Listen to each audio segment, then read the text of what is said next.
Welcome to The Explainer.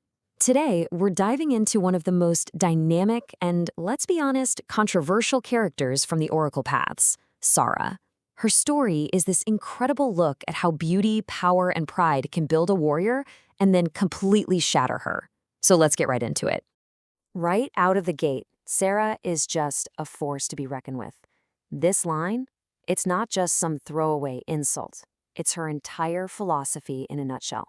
She's arrogant, she's dismissive, and she uses her words like daggers. This is our starting point, the raw, unfiltered Sara, before the world forces her to become something else entirely.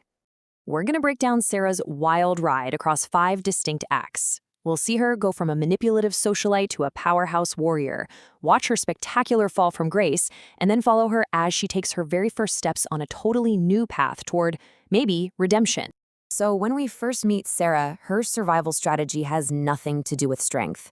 In this new monstrous world, her weapon of choice is her stunning beauty, and she wields it with a sharp, calculating mind. Her early game plan was, well, pretty simple but incredibly effective. She used everything she had, her figure, those eyes, her lips, as tools for manipulation and seduction. You gotta understand, for early game Sara, things like morality were just a luxury she couldn't afford. Getting what she wanted was the only thing that mattered. But here's the thing. In a world full of actual monsters, beauty is a pretty fragile shield. A really terrifying kidnapping serves as her ultimate wake-up call. She realizes, fast, that she can only rely on herself, and that means she has to learn to fight. This is the exact moment the socialite starts to become a swordswoman. Her journey to becoming a warrior was a pretty clear 4-step process. It kicked off with a desperate, frantic first kill using just a kitchen knife. Then it got serious with formal training at a gladiator school. And then everything just accelerated when she got her hands on the powerful Myrmidian Bloodline. Finally, she gets her signature weapon, that blood-red gladius that truly stamped her as a fighter. 52%. You're going to want to remember this number because it is the key to everything that happens next. The Myrmidian bloodline she gets is insanely potent, and this massive power-up is what completely changes her. It sets the stage for her incredible rise and her catastrophic fall. And all this new power?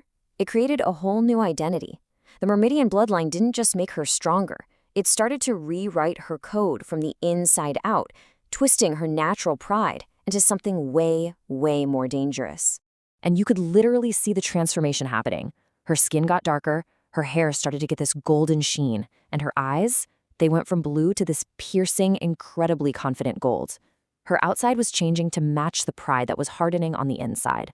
Now, this wasn't something that was just happening to her.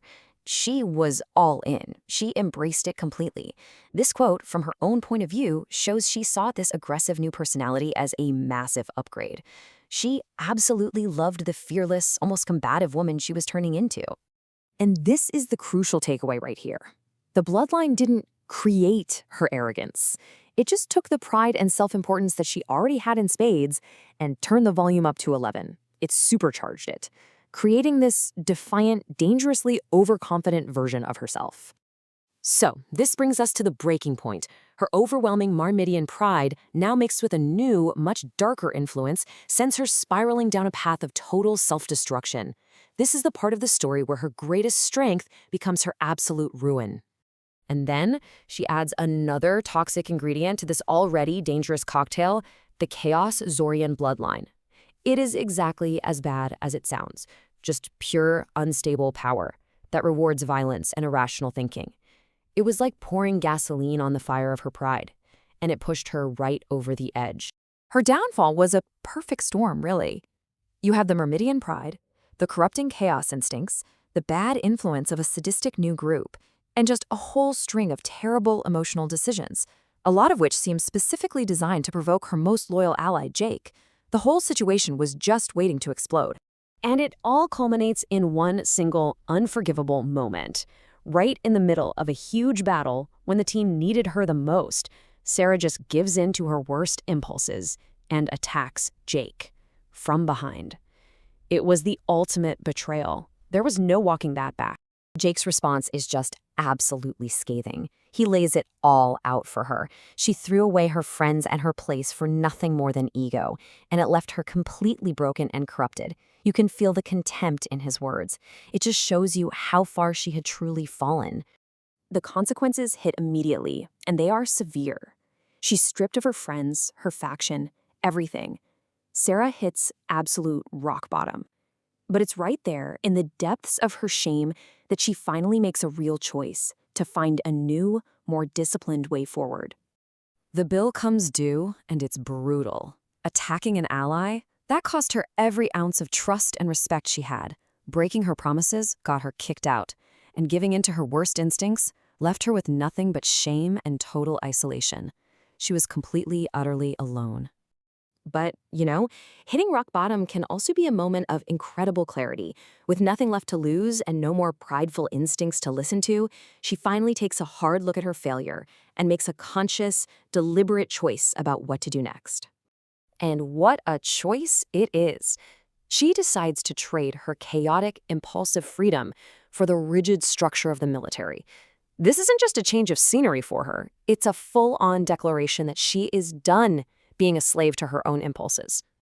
And honestly, her logic is sound. She knows she can't control the two warring bloodlines inside her by herself. She needs an external system, the harsh, unforgiving discipline of the army, to force her to master her inner demons and build a new kind of strength from the ashes of her failure. And that leaves us with the big question, doesn't it? Sarah is starting down a new path, and it is going to be incredibly difficult. She's trying to build control out of her own inner chaos. But is this the real beginning of a hero's journey, or are the very instincts that brought her down fated to just bubble up to the surface again? Only time will tell.